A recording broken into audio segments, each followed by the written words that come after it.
On the previous episode, we looked into how the Sith Empire managed to resurrect itself and become a major source of power that the Jedi and Republic were oblivious to. Centuries after the rise of Darth Revan and Malak, the Empire had continued in its ambitious expansion. Their fleet was on the verge of completion, and it had begun the preparations for its return. Though the Republic had no knowledge of the Empire had already infiltrated the very core of the Republic itself. Even the ranks of the Jedi housed Imperial loyalists who awaited their Empire's return. However, before the Sith Empire could return, certain preparations had to be made to ensure there would be no unexpected opposition. The Emperor knew that long-dead Sith Lords could prove problematic. For that reason, he used his secret Jedi agents to seal the tombs of ancient Sith, such as Naga Sadow. This ensured when the Empire did return, the Emperor would have no competition and would be able to focus purely on the Republic. Finally, by 3681 BBY, the time had come. The Sith fleet materialized out of nowhere and surged into the Outer Rim. Republic forces in the Outer Rim reported the attacks, and the Senate sent a diplomatic envoy to meet with the unknown attackers. The diplomats were able to send images of the Sith Armada moments before it was destroyed. The Republic now knew that their age-old enemy the Sith had returned. The Sith Empire continued their offensive and targeted Republic shipyards and space stations in an attempt to lure the Republic fleet into the Outer Rim, which they did.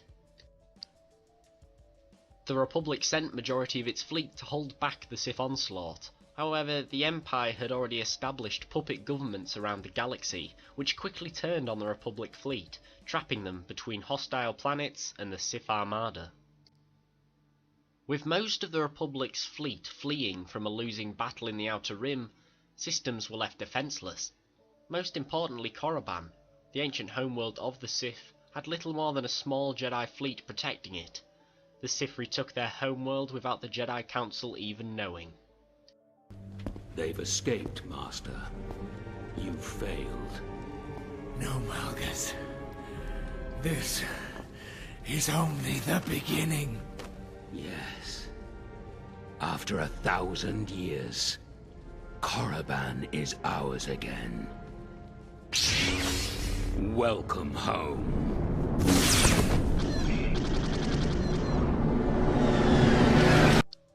The Senate held an emergency session to organise its defence against the Empire, but it was quickly dissolved in petty arguments. Senators stormed out, unwilling to sacrifice their sector's security to combat Sith forces. The Sith swept over the Outer Rim and prepared for a long push into the heart of Republic territory. The Republic's allies turned on them to spare their systems from Imperial conquest, and all hope had seemed lost. At this time, many believed the Empire's victory to be an inevitability. No one wanted to fight the Empire, as they'd heard of its brutal conquests in the Outer Rim. Many believed that the Emperor's centuries of planning made this war unwinnable for the Republic. That was until the Imperials' first defeat at the Battle of Bothawui. Here, the overzealous Moffs of the Imperial fleet, believing that the Republic was still recovering, charged headfirst into Bothan space, only to be caught off guard by the entire Republic fleet. However, the loss did not end there. A detachment of Jedi and Republic troops had set up an orbital shield generator on Bothawui. This prevented the Empire from using its devastating weapons aboard its armada. The Moffs, wanting to prove Imperial superiority over the Republic, chose to throw everything they had directly at the defenders. But their arrogance proved a flaw. For every Republic troop that was killed, 10 Imperials would die in their place. The Emperor's plan had not considered the dedication and sacrifice the defenders of the Republic would have. The Moffs, embarrassed, attempted to seek a deal with the Jedi to leave peacefully, but the Jedi refused.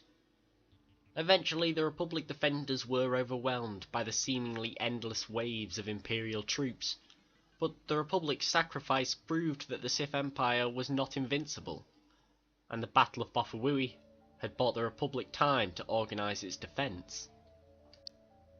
The Emperor's initial plan to sweep through the galaxy had been fought by the Republic's sacrifice and Imperial arrogance. More battlefields became stalemates, and the Emperor had to devise a new plan to defeat his enemies. A plan that would devastate the Republic from the inside and test the resolve of the Senate itself. But it wouldn't come at the hands of Imperial brute force.